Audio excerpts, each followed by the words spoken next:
ਸਤਿ ਸ੍ਰੀ ਅਕਾਲ, ਸਵਾਗਤ ਹੈ। ਗੌਰਵ ਸ਼ੁਕਲਾ ਮੈਂ ਹਾਂ ਤੁਹਾਡੇ ਨਾਲ ਤੇ ਇਸ ਬੁਲੇਟਿਨ ਦਾ ਆਗਾਜ਼ ਵੱਡੀ ਖਬਰ ਦੇ ਨਾਲ ਅਸੀਂ ਕਰਨ ਜਾ ਰਹੇ ਹਾਂ। ਪੰਜਾਬ ਦੇ ਵਿੱਚ ਸਕਾਲਰਸ਼ਿਪ ਮਾਮਲੇ ਨੂੰ ਲੈ ਕੇ ਤੇ ਸੀਬੀਆਈ ਦੇ ਮਾਮਲੇ ਨੂੰ ਲੈ ਕੇ ਵੀ ਇਸ ਸਮੇਂ ਸਿਆਸਤ ਭਖੀ ਹੋਈ ਹੈ। ਧਰਮਸੋਤ ਦੇ ਐਲਾਨ ਦੇ ਉੱਤੇ ਅਕਾਲੀ ਦਲ ਪਲਟਵਾਰ ਕਰ ਰਿਹਾ ਹੈ। ਧਰਮਸੋਤ ਸਾਧੂ ਸਿੰਘ ਧਰਮਸੋਤ ਨੇ ਐਲਾਨ ਕੀਤਾ ਕਿ ਉਹ ਸੁਖਬੀਰ ਬਾਦਲ ਦੇ ਹਲਕੇ ਤੋਂ ਜਾ ਕੇ ਚੋਣ ਲੜਨਗੇ, ਤਾਂ ਇਸ ਦੇ ਉੱਤੇ ਅਕਾਲੀ ਦਲ ਦੇ ਵੱਲੋਂ ਪਲਟਵਾਰ ਕੀਤਾ ਗਿਆ ਹੈ। ਤੇ ਹੁਣ ਕਹਿ ਰਹੇ ਨੇ ਦਲਜੀਤ ਚੀਮਾ ਕਿ ਪਹਿਲਾਂ ਬਾਦਲਾਂ ਦਾ ਚੋਣ ਇਤਿਹਾਸ ਦੇਖ ਲੈਣ। ਧਰਮਸੋਤ ਬਾਦਲਾਂ ਤੋਂ ਕੈਪਟਨ ਅਮਰਿੰਦਰ ਸਿੰਘ ਵੀ ਹਾਰ ਚੁੱਕੇ ਨੇ। ਧਰਮਸੋਤ ਚਾਹਣ ਤਾਂ ਉਹ ਵੀ ਲੜ ਕੇ ਦੇਖ ਸਕਦੇ ਨੇ। ਹਿੰਮਤ ਹੈ ਤਾਂ ਸਕਾਲਰਸ਼ਿਪ ਮਾਮਲੇ ਦੀ ਸੀਬੀਆਈ ਜਾਂਚ ਕਰਵਾਉਣ। ਤਾਂ ਸਕਾਲਰਸ਼ਿਪ ਮਾਮਲੇ ਨੂੰ ਲੈ ਕੇ ਲਗਾਤਾਰ ਸਿਆਸਤ ਭਖਦੀ ਹੋਈ ਨਜ਼ਰ ਆ ਰਹੀ ਹੈ। ਸਕਾਲਰਸ਼ਿਪ ਕਥਿਤ ਘੁਟਾਲੇ ਦਾ ਇਲਜ਼ਾਮ ਲੱਗਿਆ, ਉਸ ਤੋਂ ਬਾਅਦ ਇੱਕ ਜਾਂਚ ਕਮੇਟੀ ਬਿਠਾ ਦਿੱਤੀ ਗਈ। ਉਸ ਜਾਂਚ ਕਮੇਟੀ ਨੇ ਧਰਮਸੋਤ ਨੂੰ ਕਲੀਨ ਚਿੱਟ ਵੀ ਦਿੱਤੀ। ਪਰ ਇਸ ਸਭ ਦੇ ਵਿਚਾਲੇ ਜਦੋਂ ਅਕਾਲੀ ਦਲ ਧਰਨੇ ਪ੍ਰਦਰਸ਼ਨ ਕਰ ਰਿਹਾ ਸੀ ਜਾਂ ਬੀਜੇਪੀ ਕੇਂਦਰ ਤੱਕ ਪਹੁੰਚ ਕਰ ਰਹੀ ਸੀ ਇਸ ਪੂਰੇ ਮਾਮਲੇ ਦੀ ਸੀਬੀਆਈ ਜਾਂਚ ਕਰਵਾਉਣ ਦੀ ਮੰਗ ਨੂੰ ਲੈ ਕੇ, ਤੇ ਇਸ ਵਿਚਾਲੇ ਪੰਜਾਬ ਸਰਕਾਰ ਨੇ ਸੀਬੀਆਈ ਨੂੰ ਦਿੱਤੀ ਆਮ ਸਹਿਮਤੀ ਵਾਪਸ ਲੈ ਲਈ। ਉਸ ਦਾ ਮਤਲਬ ਇਹ ਹੈ ਕਿ ਕੋਈ ਨਵਾਂ ਕੇਸ ਸਹਿਮਤੀ ਤੋਂ ਬਿਨਾਂ ਹੁਣ ਸੀਬੀਆਈ ਆਪਣੇ ਹੱਥ 'ਚ ਨਹੀਂ ਲੈ ਸਕੇਗੀ। ਤੇ ਇਸ ਨੂੰ ਸਕਾਲਰਸ਼ਿਪ ਮਾਮਲੇ ਦੇ ਨਾਲ ਜੋੜ ਕੇ ਵੀ ਦੇਖਿਆ ਜਾ ਰਿਹਾ ਸੀਬੀਆਈ ਵਾਲੇ ਫੈਸਲੇ ਨੂੰ। ਇਸ ਦੇ ਉੱਤੇ ਧਰਮਸੋਤ ਕਿਉਂਕਿ ਕਾਂਗਰਸ ਨੂੰ ਘੇਰ ਰਹੇ ਸੀ ਵਿਰੋਧੀ, ਧਰਮਸੋਤ ਇਹ ਕਹਿੰਦੇ ਨਜ਼ਰ ਆਏ ਕਿ ਨਿਰਪੱਖ ਜਾਂਚ ਹੋ ਚੁੱਕੀ ਹੈ, ਮੈਂ ਖੁੱਲੀ ਬਹਿਸ ਦੀ ਚੁਣੌਤੀ ਦਿੰਦਾ ਸੁਖਬੀਰ ਸਿੰਘ ਬਾਦਲ ਨੂੰ। ਇਹ ਵੀ ਕਿਹਾ ਧਰਮਸੋਤ ਨੇ ਕਿ ਮੈਂ ਅਗਲੀ ਵਾਰ ਜਾ ਕੇ ਸੁਖਬੀਰ ਬਾਦਲ ਦੇ ਹਲਕੇ ਤੋਂ ਚੋਣ ਲੜਾਂਗਾ। ਤਾਂ ਕਿ ਜਲਾਲਾਬਾਦ ਤੋਂ ਚੋਣ ਲੜ ਰਹੇ ਨੇ ਸਾਧੂ ਸਿੰਘ ਧਰਮਸੋਤ, ਇਹ ਵੀ ਇੱਕ ਵੱਡਾ ਸਵਾਲ ਹੈ। ਖੈਰ ਹੁਣ ਅਕਾਲੀ ਦਲ ਇਸ ਦੇ ਉੱਤੇ ਪਲਟਵਾਰ ਕਰ ਰਿਹਾ ਤੇ ਦਲਜੀਤ ਚੀਮਾ ਨੇ ਬਿਆਨ ਦਿੱਤਾ ਕਿ ਧਰਮਸੋਤ ਪਹਿਲਾਂ ਬਾਦਲਾਂ ਦਾ ਚੋਣ ਇਤਿਹਾਸ ਦੇਖ ਲੈਣ। ਉਹਨਾਂ ਤੋਂ ਤਾਂ ਕੈਪਟਨ ਅਮਰਿੰਦਰ ਸਿੰਘ ਵੀ ਹਾਰ ਚੁੱਕੇ ਨੇ ਤੇ ਨਾਲ ਹੀ ਚੈਲੰਜ ਇਹ ਵੀ ਕੀਤਾ ਕਿ ਤੁਸੀਂ ਇਸ ਪੂਰੇ ਮਾਮਲੇ ਦੀ ਸੀਬੀਆਈ ਜਾਂਚ ਕਰਵਾਓ। ਤੁਹਾਡੇ ਭਾਗ ਸਾਰੇ ਪੰਜਾਬ 'ਚ ਲੜਦੇ ਧਰਮਸੋਤ ਨੂੰ ਅਸੀਂ ਵਧਾਈ ਦੇਵਾਂਗੇ ਕਿ ਬੜੇ ਬੱਲਬ ਬੜਾ ਤਕੜਾ ਲੀਡਰ, ਫਿਰ ਮੁੱਖ ਮੰਤਰੀ ਕਿਉਂ ਨਹੀਂ ਬਣ ਜਾਂਦਾ ਜੇ ਇੰਨਾ ਤਕੜਾ।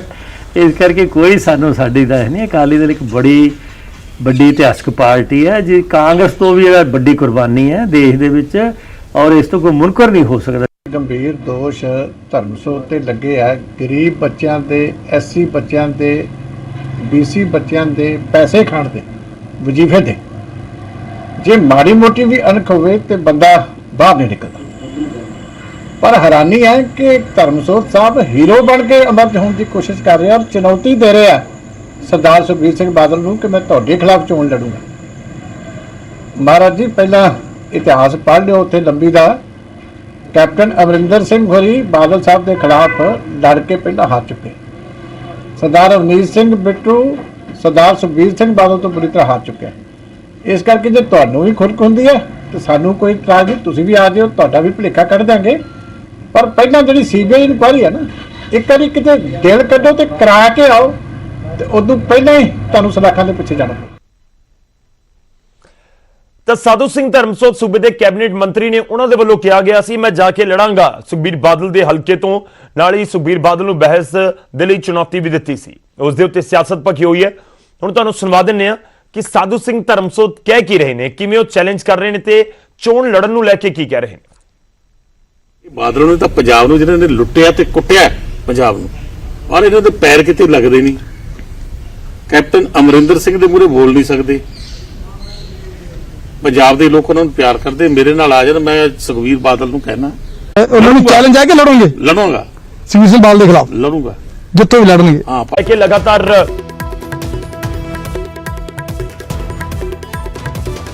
ਜਿਹੜੇ ਕਿਸਾਨ ਪ੍ਰਦਰਸ਼ਨ ਕਰ ਰਹੇ ਨੇ ਜਾਂ ਸਿਆਸੀ ਧਿਰਾਂ ਲਗਾਤਾਰ ਇਸ ਦਾ ਵਿਰੋਧ ਕਰ ਰਹੀਆਂ ਨੇ, ਪਰ ਅਸ਼ਵਨੀ ਸ਼ਰਮਾ ਦਾ ਬਿਆਨ ਇਹ ਬਹੁਤ ਕੁਝ ਆਪਣੇ ਆਪ ਦੇ ਵਿੱਚ ਕਹਿੰਦਾ ਹੈ। ਉਹ ਕਹਿੰਦੇ ਨੇ ਕਿ ਖੇਤੀ ਕਾਨੂੰਨ ਜਿਹੜੇ ਹੈਗੇ ਨੇ ਉਹਨਾਂ ਦੇ ਉੱਤੇ ਮੋਹਰ ਹੈ। ਬਿਹਾਰ ਦੀ ਜਨਤਾ ਨੇ ਜਿਹੜਾ ਫੈਸਲਾ ਸੁਣਾਇਆ, ਖੇਤੀ ਕਾਨੂੰਨਾਂ ਦੇ ਉੱਤੇ ਨਤੀਜਿਆਂ ਨੇ ਮੋਹਰ ਲਗਾ ਦਿੱਤੀ ਹੈ।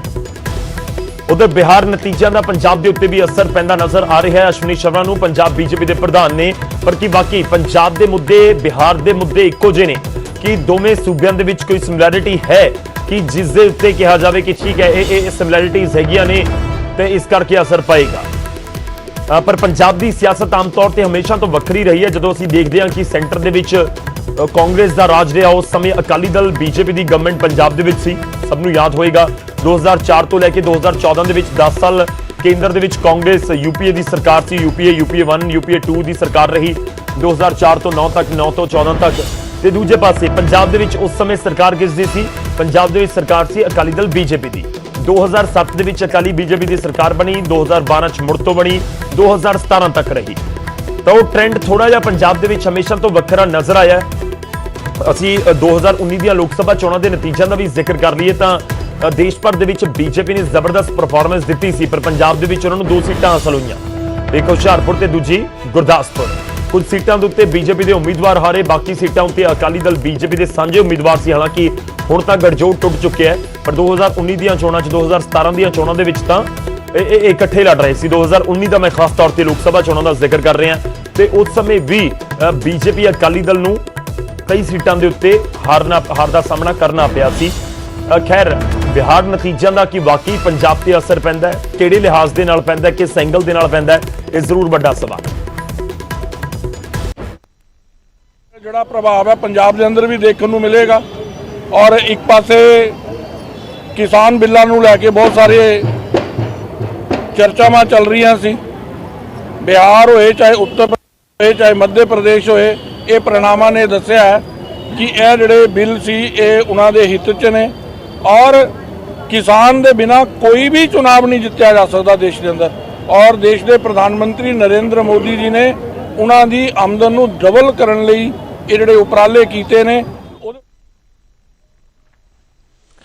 ਉਧਰ ਇਸ ਤੋਂ ਪਹਿਲਾਂ ਬੀਜੇਪੀ ਦੇ ਆਗੂ ਮਦਨ ਮੋਹਨ ਮਿੱਤਲ ਨੇ ਵੀ ਬਿਹਾਰ ਦੇ ਨਤੀਜਿਆਂ ਨੂੰ ਪੰਜਾਬ ਬੀਜੇਪੀ ਦੇ ਲਈ ਟਰਨਿੰਗ ਪੁਆਇੰਟ ਦੱਸਿਆ ਸੀ। ਮਦਨ ਮੋਹਨ ਮਿੱਤਲ ਨੇ ਕੀ ਕੁਝ ਕਿਹਾ, ਤੁਹਾਨੂੰ ਉਹ ਵੀ ਸੁਣਾਉਂਦੇ ਹਾਂ। ਵਿਧਾਨ ਸਭਾ ਚੋਣਾਂ 'ਚ ਇੱਕ ਵਾਰ ਫਿਰ ਐਨਡੀਏ ਦੀ ਵਾਪਸੀ ਹੋਈ ਹੈ ਤਾਂ ਪੰਜਾਬ 'ਚ ਬੀਜੇਪੀ ਭੱਬਾ ਪਾਰ ਹੈ, ਕਿਉਂਕਿ 2022 ਦੇ ਵਿੱਚ ਬੀਜੇਪੀ ਇਕੱਲੇ ਚੋਣ ਲੜਨ ਜਾ ਰਹੀ ਹੈ। ਔਰ ਕਿੰਨਾ ਅਸਰ ਬਿਹਾਰ ਦੀਆਂ ਚੋਣਾਂ ਦਾ ਪੰਜਾਬ ਤੇ ਪਏਗਾ। ਮੇਰੇ ਨਾਲ ਮਦਨ ਮੋਹਨ ਮਿੱਤਲ ਨੇ। ਮਿੱਤਲ ਸਾਹਿਬ, ਭੱਬਾ ਭਾਰ ਹੋ, ਬੇहद ਖੁਸ਼ ਨਜ਼ਰ ਆ ਰਹੇ ਹੋ। ਸਾਰੇ ਐਗਜ਼ਿਟ ਪੋਲ ਫੇਲ ਹੋ ਗਏ ਔਰ ਹੁਣ ਇੱਕ ਵਾਰ ਫਿਰ ਐਨਡੀਏ ਦੀ ਵਾਪਸੀ ਬਿਹਾਰ ਦੇ ਵਿੱਚ ਹੋਈ ਹੈ ਤਾਂ ਪੰਜਾਬ 'ਚ ਕਿੰਨਾ ਅਸਰ ਪਏਗਾ? ਪਹਿਲੀ ਗੱਲ ਤਾਂ ਮੈਂ ਕਹਿਣਾ ਚਾਹੁੰਦਾ ਕਿ ਬਿਹਾਰ ਦੀ ਜਨਤਾ ਨੂੰ ਮੈਂ ਵਧਾਈ ਦਿੰਦਾ ਕਿ ਉਹਨਾਂ ਨੇ ਫਿਰ ਆਪਣਾ ਜਿਹੜਾ ਵਿਸ਼ਵਾਸ ਹੈ ਉਹ ਐਨਡੀਏ 'ਚ ਪ੍ਰਗਟ ਕੀਤਾ ਔਰ ਜਾਤੀਵਾਦੀ ਲੜਾਈ ਤੋਂ ਉੱਪਰ ਉੱਠ ਕੇ ਵਿਕਾਸ ਦੀ ਜੋ ਪੁਕਾਰ, ਸਭ ਦਾ ਸਾਥ, ਸਭ ਦਾ ਵਿਕਾਸ ਦਾ ਜੋ ਨਾਰਾ ਮੋਦੀ ਸਾਹਿਬ ਦਾ, ਉਹਦੇ 'ਚ ਵਿਸ਼ਵਾਸ ਪ੍ਰਗਟ ਕਰਕੇ ਬਿਹਾਰ 'ਚ ਫਿਰ ਇੱਕ ਸਾਫ਼ ਸੁਥਰੀ ਚੰਗੀ ਸਰਕਾਰ ਬਣਾਈ ਹੈ। ਔਰ ਮੈਨੂੰ ਉਮੀਦ ਹੈ ਕਿ ਵਿਕਾਸ ਔਰ ਸਾਥ ਜਿਹੜਾ ਹੈ ਉਹ ਅੱਗੇ ਵਾਸਤੇ ਪਨ ਪਏਗਾ ਔਰ ਨਿਤਿਸ਼ ਕੁਮਾਰ ਜੀ ਜੋ ਮੋਦੀ ਸਾਹਿਬ ਦੀ ਪਾਲਿਸੀਜ਼ ਹੈ ਉਹਨਾਂ ਨੂੰ ਲਾਗੂ ਕਰਕੇ ਬਿਹਾਰ ਨੂੰ ਪੂਰਾ ਅਗਲੀ ਸਤਰ 'ਚ ਲੈ ਕੇ ਜਾਣਗੇ। ਬਿਹਾਰ ਦੇ ਵਿੱਚ ਤਾਂ ਨਿਤਿਸ਼ ਕੁਮਾਰ ਨਾਲ ਸੀ ਨਾ, ਇੱਥੇ ਤਾਂ ਅਕਾਲੀ ਦਲ ਤੁਹਾਡੇ ਤੋਂ ਵੱਖਰਾ ਹੋ ਗਿਆ। ਇਕੱਲੇ ਫਿਰ ਕਿਵੇਂ ਤੁਸੀਂ ਜਿੱਤੋਗੇ? ਇਕੱਲੇ ਤੁਹਾਨੂੰ ਕਿਉਂ ਲੱਗਦਾ ਕਿ ਬਿਹਾਰ ਜਿੱਤ ਲਿਆ ਤੇ ਪੰਜਾਬ ਦੀ ਵਾਰੀ ਹੈ? ਸਾਡੇ ਤੇ ਗੁਰੂ ਦੀ ਕਿਰਪਾ ਹੈ, ਅਸੀਂ ਇਸ ਕਰਕੇ ਜਿੱਤਾਂਗੇ ਕਿਉਂਕਿ ਅਸੀਂ ਗੁਰੂ ਸਾਹਿਬ ਦੀ ਮਰਿਆਦਾ ਦੇ ਉੱਤੇ ਚੱਲਦੇ ਹਾਂ। ਇੱਥੇ ਸਭ ਦਾ ਸਾਥ ਡਰਾਉਂਦੇ ਨਹੀਂ ਕਿਸੇ ਨੂੰ। ਤੁਹਾਨੂੰ ਲੱਗਦਾ ਹੈ ਕਿ ਬਿਹਾਰ ਤੁਸੀਂ ਕਹਿ ਰਹੇ ਹੋ ਬਿਹਾਰ ਟਰਨਿੰਗ ਪੁਆਇੰਟ ਹੈ ਔਰ ਤੁਸੀਂ ਕਹਿ ਰਹੇ ਹੋ ਕਿ ਹੁਣ ਪੰਜਾਬ ਜਿੱਤਾਂਗੇ ਔਰ ਇੱਕ ਪਹਿਲੀ ਵਾਰ ਤੁਸੀਂ ਇਕੱਲੇ ਚੋਣ ਲੜ ਰਹੇ ਹੋ ਔਰ ਉਦੋਂ ਲੜ ਰਹੇ ਹੋ ਜਦੋਂ ਹਰ ਪਾਸੇ ਵਿਰੋਧ ਬੀਜੇਪੀ ਦਾ ਹੋ ਰਿਹਾ ਹੈ। ਬੀਜੇਪੀ ਦਾ ਵਿਰੋਧ ਤਾਂ ਸਦੀਆਂ ਤੋਂ ਹੁੰਦਾ ਆ ਰਿਹਾ। ਜਦੋਂ ਤੇ ਬੀਜੇਪੀ ਜਾਂ ਜਨਸੰਘ ਆਇਆ ਤਾਂ ਪੰਡਤ ਨਹਿਰੂ ਨੇ ਵੀ ਪਤਾ ਨਹੀਂ ਕਿੰਨੀਆਂ ਗਾਲਾਂ ਦਿੱਤੀਆਂ ਸਾਨੂੰ। ਸੋ ਇਸ ਕਰਕੇ ਗਾਲਾਂ ਨਾਲ ਕੋਈ ਫਰਕ ਨਹੀਂ ਪੈਂਦਾ, ਵਿਰੋਧ ਨਾਲ ਫਰਕ ਨਹੀਂ ਪੈਂਦਾ।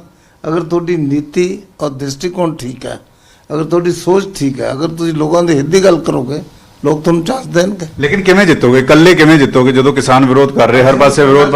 ਕਿਵੇਂ ਤੁਸੀਂ ਜਿੱਤ ਪਾਓਗੇ? ਕਿਸਾਨਾਂ ਦਾ 13 ਤਰੀਕ ਨੂੰ ਮੀਟਿੰਗ ਹੋ ਜਾਣੀ। 13 ਬਾਬੇ ਨਾਨਕ ਨੇ ਕਿਹਾ ਸੀ, ਉਹ 13 ਨੂੰ ਠੀਕ ਹੋ ਜਾਣਾ।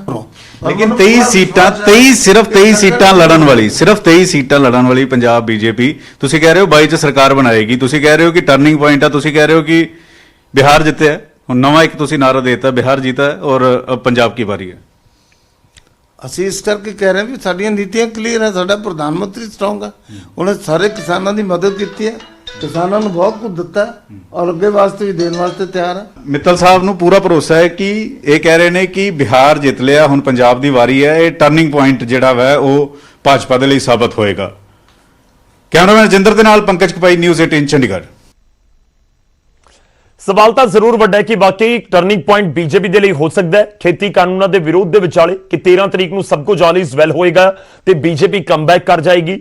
ਬਹੁਤ ਸਾਰੇ ਸਵਾਲ ਨੇ। ਇੰਤਜ਼ਾਰ ਸਾਨੂੰ 13 ਤਰੀਕ ਦੀ ਮੀਟਿੰਗ ਦਾ ਵੀ ਹੈ, ਪੰਜਾਬ ਭਰ ਨੂੰ 13 ਤਰੀਕ ਦੀ ਮੀਟਿੰਗ ਦਾ ਵੀ ਇੰਤਜ਼ਾਰ ਹੈ ਜਦੋਂ ਕੇਂਦਰ ਤੇ ਕਿਸਾਨਾਂ ਦੀ ਮੁਲਾਕਾਤ ਹੋਏਗੀ। ਅਗਲੀ ਖਬਰ ਦਾ ਰੁਖ ਕਰਦੇ ਹਾਂ। ਅਗਲੀ ਖਬਰ ਮਾਨਸਾ ਤੋਂ ਹੈ। ਮਾਨਸਾ ਦੇ ਵਿੱਚ ਕਿਸਾਨਾਂ ਨੇ ਡੀਸੀ ਦਫ਼ਤਰ ਘੇਰਿਆ ਜਾਂ ਬੈਰੀਕੇਡ ਤੋੜ ਕੇ ਵੀ ਡੀਸੀ ਦਫ਼ਤਰ ਪਹੁੰਚੇ ਨੇ ਕਿਸਾਨ। ਉਗਰਾਹਾਂ ਜਥੇਬੰਦੀ ਦਾ ਇਹ ਰੋਸ ਪ੍ਰਦਰਸ਼ਨ ਹੈ। ਮ੍ਰਿਤਕ ਦੇ ਪਰਿਵਾਰ ਨੂੰ ਮੁਆਵਜ਼ਾ ਦਿਵਾਉਣ ਦੀ ਮੰਗ ਹੈ। ਕਿਸਾਨੀ ਅੰਦੋਲਨ ਦੌਰਾਨ ਮਾਤਾ ਤੇਜ ਕੌਰ ਦੀ ਮੌਤ ਹੋਈ ਸੀ। ਕਿਸਾਨਾਂ ਦਾ ਕਹਿਣਾ ਕਿ ਪ੍ਰਸ਼ਾਸਨ ਨੇ 10 ਲੱਖ ਰੁਪਏ ਦੀ ਆਰਥਿਕ ਮਦਦ ਤੇ ਸਰਕਾਰੀ ਨੌਕਰੀ ਦਾ ਵਾਅਦਾ ਕੀਤਾ ਸੀ। 5 ਲੱਖ ਰੁਪਏ ਮੌਕੇ ਤੇ ਦੇ ਦਿੱਤੇ ਗਏ, ਪਰ ਬਾਕੀ ਰਕਮ ਭੋਗ ਤੇ ਦੇਣ ਦਾ ਵਾਅਦਾ ਕੀਤਾ ਗਿਆ ਸੀ। ਵਾਅਦਾ ਵਫਾ ਨਹੀਂ ਹੋਇਆ ਤੇ ਉਸ ਤੋਂ ਬਾਅਦ ਇਹ ਪ੍ਰਦਰਸ਼ਨ ਸ਼ੁਰੂ ਹੋ ਗਿਆ।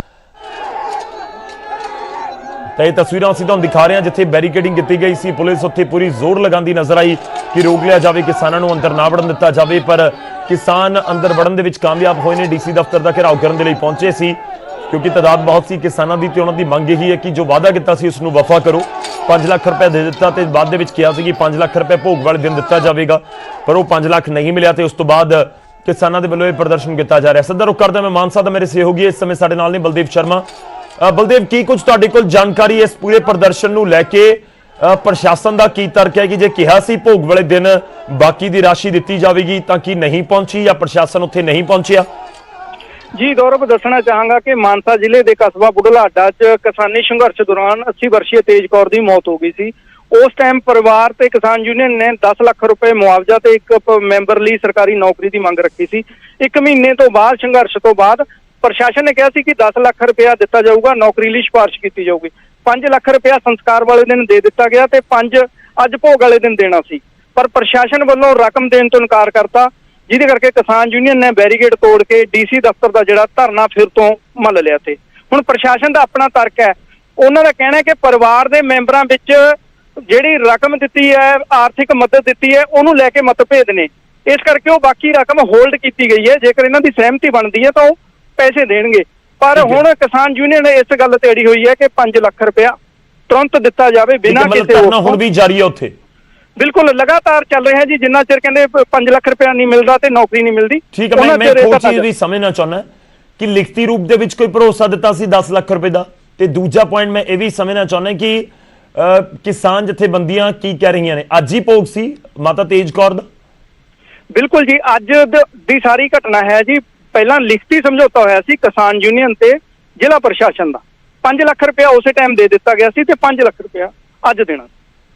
ਚਲੋ ਸ਼ੁਕਰੀਆ, ਧੰਨਵਾਦ ਸਾਡੇ ਨਾਲ ਜੁੜਨ ਦੇ ਲਈ, ਇਸ ਪੂਰੀ ਗੱਲਬਾਤ ਲਈ। ਪੂਰਾ ਮਾਮਲਾ ਸਮਝਾ ਦਿਆ ਤੁਹਾਨੂੰ। ਮਾਤਾ ਤੇਜ ਕੌਰ ਦਾ ਦੇਹਾਂਤ ਹੋਇਆ ਧਰਨੇ ਪ੍ਰਦਰਸ਼ਨ ਦੇ ਵਿਚਾਲੇ ਤੇ ਉਦੋਂ ਵੀ ਬਹੁਤ ਪ੍ਰੋਟੈਸਟ ਕੀਤੇ ਗਏ ਸੀ। 10 ਲੱਖ ਰੁਪਇਆ ਪ੍ਰਸ਼ਾਸਨ ਦੇ ਵੱਲੋਂ ਆਰਥਿਕ ਮਦਦ ਦੇਣ ਦਾ ਐਲਾਨ ਕੀਤਾ ਗਿਆ। 5 ਲੱਖ ਰੁਪਇਆ ਫੌਰੀ ਤੌਰ ਤੇ ਦਿੱਤਾ ਗਿਆ ਤੇ ਕਿਹਾ ਗਿਆ ਕਿ 5 ਲੱਖ ਰੁਪਇਆ ਦਿੱਤਾ ਜਾਵੇਗਾ ਭੋਗ ਦੇ ਸਮੇਂ, ਪਰ ਪ੍ਰਸ਼ਾਸਨ ਤਰਕ ਇਸ ਸਮੇਂ ਕੀ ਦੇ ਰਿਹਾ ਉਹ ਵੀ ਸਮਝਣਾ ਹੋਵੇਗਾ। ਪ੍ਰਸ਼ਾਸਨ ਕਹਿ ਰਿਹਾ ਕਿ ਜਿਹੜਾ 5 ਲੱਖ ਰੁਪਇਆ ਪਹਿਲਾਂ ਦਿੱਤਾ ਗਿਆ ਸੀ, ਉਹ 5 ਲੱਖ ਰੁਪਏ ਨੂੰ ਲੈ ਕੇ ਪਰਿਵਾਰਕ ਮੈਂਬਰਾਂ ਦਾ ਆਪਸ ਦੇ ਵਿੱਚ ਮਤਭੇਦ ਨਜ਼ਰ ਆਇਆ ਕਿ ਸਾਡੇ ਕੋਲ ਆਣੇ ਚਾਹੀਦੇ ਨੇ ਜਾਂ ਕਿਸੇ ਕੋਲ ਜਾਣੇ ਚਾਹੀਦੇ ਨੇ। ਇਹ ਪ੍ਰਸ਼ਾਸਨ ਦਾ ਤਰਕ ਹੈ। ਇਸ ਕਰਕੇ ਅਸੀਂ 5 ਲੱਖ ਰੁਪਇਆ ਹੋਲਡ ਕਰ ਲਿਆ। ਪ੍ਰਸ਼ਾਸਨ ਕਹਿ ਰਿਹਾ ਕਿ ਜਦੋਂ ਇਹ ਮਤਭੇਦ ਇਹਨਾਂ ਦੇ ਪਰਿਵਾਰਕ ਮੈਂਬਰਾਂ ਦੇ ਵਿਚਾਲੇ ਖਤਮ ਹੋ ਜਾਏਗਾ ਤਾਂ ਉਸ ਤੋਂ ਬਾਅਦ ਫਿਰ ਜਿਹੜਾ 5 ਲੱਖ ਦੀ ਰਾਸ਼ੀ ਹੈ ਉਹ ਦਿੱਤੀ ਜਾਵੇਗੀ। ਪਰ ਕਿਸਾਨ ਜਥੇਬੰਦੀਆਂ ਕਹਿ ਰਹੀਆਂ ਨੇ ਕਿ ਨਹੀਂ, ਤੁਸੀਂ ਵਾਅਦਾ ਕੀਤਾ ਸੀ ਭੋਗ ਵਾਲੇ ਦਿਨ ਦਾ, ਤਾਂ ਅੱਜ 5 ਲੱਖ ਰੁਪਇਆ ਦਵੋ ਇਸ ਪਰਿਵਾਰ।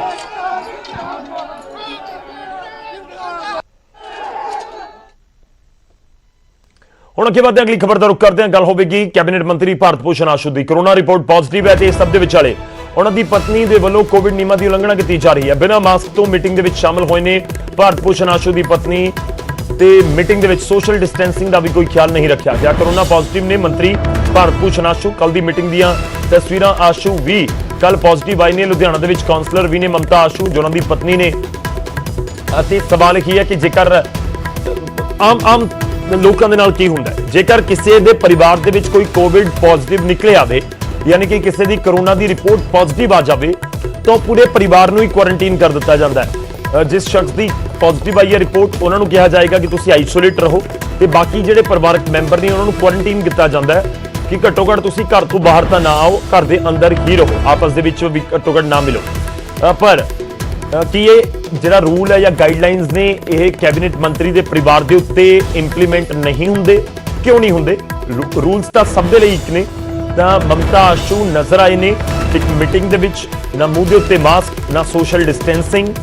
ਪਰਮਾਤਮਾ ਨਾ ਕਰੇ ਕਿ ਕੋਵਿਡ ਦਾ ਇਨਫੈਕਸ਼ਨ ਉਹਨਾਂ ਤੱਕ ਪਹੁੰਚਿਆ ਹੋਵੇ, ਪਰ ਜੇਕਰ 1% ਵੀ ਚਾਂਸ ਹੋਏ ਕਿ ਕਿਉਂਕਿ ਉਹਨਾਂ ਦੇ ਪਤੀ ਦੀ ਰਿਪੋਰਟ ਪੋਜ਼ਿਟਿਵ ਆਈ ਹੈ ਤਾਂ ਚਾਂਸਸ ਤਾਂ ਹੁੰਦੇ ਨੇ ਪਰਿਵਾਰ ਦੇ ਵਿੱਚ ਇੱਕ ਮੈਂਬਰ ਆ ਜਾਵੇ ਪੋਜ਼ਿਟਿਵ, ਤਾਂ ਉਸ ਤੋਂ ਬਾਅਦ ਬਾਕੀ ਮੈਂਬਰਾਂ ਦੇ ਉੱਤੇ ਵੀ ਕਿਤੇ ਨਾ ਕਿਤੇ ਕਰੋਨਾ ਦਾ ਖਤਰਾ ਹੁੰਦਾ ਹੈ।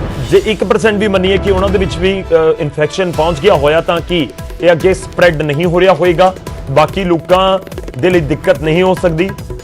ਖੈਰ ਇਹ ਤਸਵੀਰਾਂ ਬਹੁਤ ਕੁਝ ਬਿਆਨ ਕਰਦੀਆਂ ਨੇ, ਪਰ ਉਮੀਦ ਕਰਾਂਗੇ ਕਿ ਜ਼ਰੂਰ ਖੁਦ ਸੋਚਣ ਮਮਤਾ ਆਸ਼ੂ ਉਹਨਾਂ ਦਾ ਪੂਰਾ ਪਰਿਵਾਰ ਕਿ ਠੀਕ ਹੈ ਜੀ ਕਰੋਨਾ ਪੋਜ਼ਿਟਿਵ ਆ ਗਏ ਨੇ ਮੰਤਰੀ ਸਾਹਿਬ, ਤਾਂ ਉਸ ਤੋਂ ਬਾਅਦ ਘੱਟੋ ਘੱਟ ਉਹਨਾਂ ਨੂੰ ਜ਼ਰੂਰ ਘਰ ਰਹਿਣਾ ਹੋਵੇਗਾ, ਕੁਆਰੰਟੀਨ ਰਹਿਣਾ ਹੋਏਗਾ।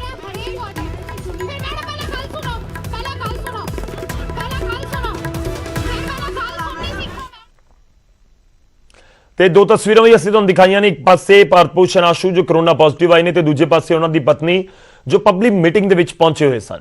ਹੁਣ ਅੱਗੇ ਵਧਦੇ ਹਾਂ ਤੇ ਗੱਲ ਪੀਐਸਸੀਬੀ ਦੀ ਹੋਏਗੀ। ਪੰਜਾਬ ਸਕੂਲ ਐਜੂਕੇਸ਼ਨ ਬੋਰਡ ਦੇ ਵੱਲੋਂ ਇੱਕ ਵੱਡਾ ਫੈਸਲਾ ਲਿਆ ਗਿਆ ਹੈ। ਸਕੂਲ ਸਿਲੇਬਸ ਦੇ ਵਿੱਚ ਪੀਐਸਸੀਬੀ ਨੇ ਵੱਡਾ ਫੈਸਲਾ ਕਰਦੇ ਹੋਏ 30% ਤੱਕ ਜਿਹੜਾ ਸਕੂਲਾਂ ਦਾ ਸਿਲੇਬਸ ਆ ਉਹ ਘਟਾ ਦਿੱਤਾ ਹੈ। ਕਰੋਨਾ ਦੇ ਮੱਦੇਨਜ਼ਰ ਸਿੱਖਿਆ ਬੋਰਡ ਨੇ ਫੈਸਲਾ ਲਿਆ, ਲੋੜ ਪੈਣ ਦੇ ਉੱਤੇ ਹੋਰ ਵੀ ਕਟੌਤੀ ਸੰਭਵ ਹੈ, ਇਹ ਵੀ ਪੀਐਸਸੀਬੀ ਦੇ ਵੱਲੋਂ ਕਿਹਾ ਗਿਆ ਹੈ।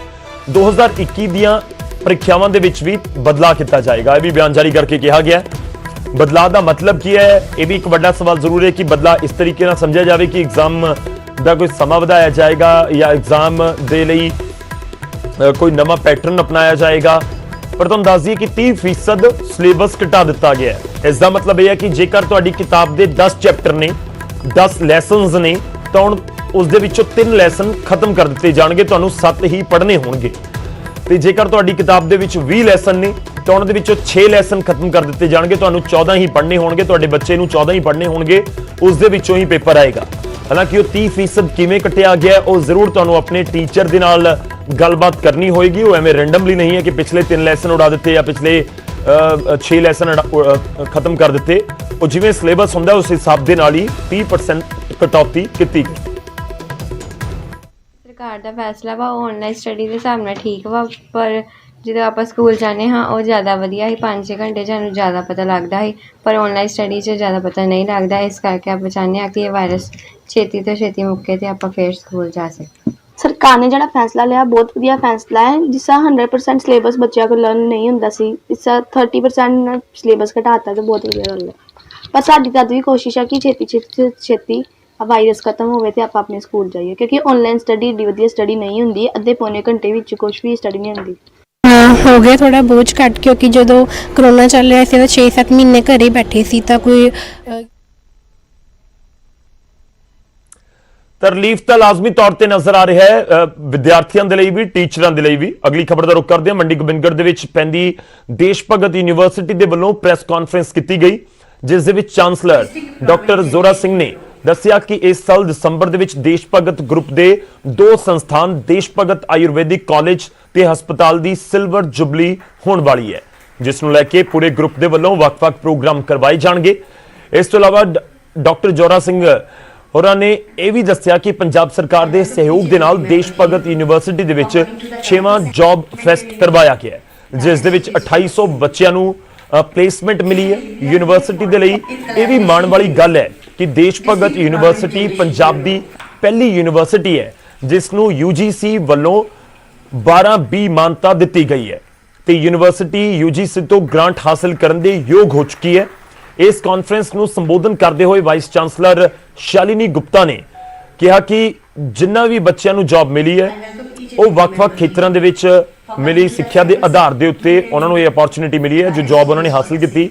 ਇਸ ਦੌਰਾਨ ਪਲੇਸਮੈਂਟ ਹਾਸਲ ਕਰਨ ਵਾਲੇ ਬੱਚਿਆਂ ਨੇ ਦੇਸ਼ ਭਗਤ ਯੂਨੀਵਰਸਿਟੀ ਸੰਬੰਧੀ ਆਪਣਾ ਤਜਰਬਾ ਵੀ ਸਾਂਝਾ ਕੀਤਾ। ਦੇਸ਼ ਭਗਤ ਯੂਨੀਵਰਸਿਟੀ ਦੇਸ਼ ਭਗਤ ਗਰੁੱਪ ਆਫ ਇੰਸਟੀਚਿਊਟਸ ਵਾਸਤੇ ਇੱਕ ਬਹੁਤ ਵੱਡਾ ਦਿਨ ਹੈ, ਜਦੋਂ ਅਸੀਂ 3-4 ਐਕਟੀਵਿਟੀਆਂ ਇਕੱਠੀਆਂ ਕਰ ਰਹੇ ਹਾਂ।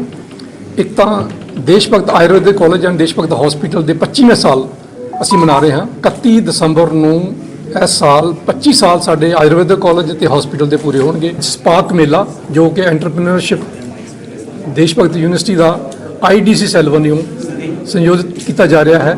6ਵਾਂ ਜੌਬ ਫੈਸਟ ਜਿਸ ਦੀ ਡਿਟੇਲ 'ਚ ਗੱਲ ਕੀਤੀ ਗਈ, ਉਹਦੇ ਵਿੱਚ 2800 ਦੇ ਕਰੀਬ ਪਲੇਸਮੈਂਟਾਂ ਹੋਈਆਂ।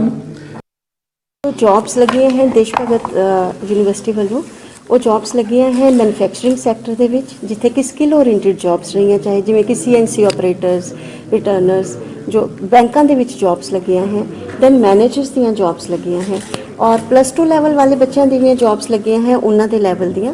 ਤਾਂ ਅਸੀਂ ਕਹਾਂ ਕਿ manufacturing, service, banks, insurance companies, ਇਹਨਾਂ ਸਾਰਿਆਂ ਦੇ ਵਿੱਚ ਜੋ ਹੈ ਬੱਚੇ ਆਪਣੀ ਜੌਬਸ ਲੈ ਗਏ ਹੈ। ਇੱਥੇ ਰੁਕ ਰਹੇ ਹਾਂ ਅਸੀਂ ਇੱਕ ਛੋਟੇ ਜਿਹੇ ਬ੍ਰੇਕ ਦੇ ਲਈ, ਫੌਰਨ ਹਾਜ਼ਰ ਹੋਵਾਂਗੇ ਕੁਝ ਹੋਰ ਖਬਰਾਂ ਦੇ ਨਾਲ। ਬ੍ਰੇਕ ਤੋਂ ਬਾਅਦ ਇੱਕ ਵਾਰ ਫਿਰ ਤੋਂ ਤੁਹਾਡਾ ਸਵਾਗਤ ਹੈ। ਖਬਰ ਫਿਰੋਜ਼ਪੁਰ ਤੋਂ। ਫਿਰੋਜ਼ਪੁਰ ਦੇ ਵਿੱਚ ਲੁਟੇਰਿਆਂ ਦੇ ਹੌਸਲੇ ਬੁਲੰਦ ਨੇ। ਸੁਨਾਰ ਦੀ ਦੁਕਾਨ ਦੇ ਵਿੱਚ ਲੁੱਟ ਦੀ ਕੋਸ਼ਿਸ਼ ਕੀਤੀ ਗਈ ਹੈ। ਵਿਰੋਧ ਕਰਨ ਦੇ ਉੱਤੇ ਦੁਕਾਨਦਾਰ ਨੂੰ ਗੋਲੀ ਮਾਰ ਦਿੱਤੀ ਗਈ। ਦੁਕਾਨਦਾਰ ਹਸਪਤਾਲ ਦੇ ਵਿੱਚ ਭਰਤੀ ਹੈ। ਦੋਵੇਂ ਲੁਟੇਰੇ ਫਰਾਰ ਹੋ ਗਏ। ਮੇਨ ਬਾਜ਼ਾਰ ਦੀ ਇਹ ਭੀੜਪਾੜ ਬਾਜ਼ਾਰ ਹੁੰਦੇ ਨੇ, ਮੇਨ ਬਾਜ਼ਾਰ, ਉੱਥੇ ਦੀ ਇਹ ਪੂਰੀ ਵਾਰਦਾਤ ਹੈ। ਪੁਲਿਸ ਮਾਮਲਾ ਦਰਜ ਕਰ ਚੁੱਕੀ ਹੈ ਤੇ ਉਹੀ ਪੁਲਿਸ ਦਾ ਜਵਾਬ ਹੈ ਕਿ ਜਲਦ ਮੁਲਜ਼ਮ ਕਾਬੂ ਕਰ ਲਏ ਜਾਣਗੇ।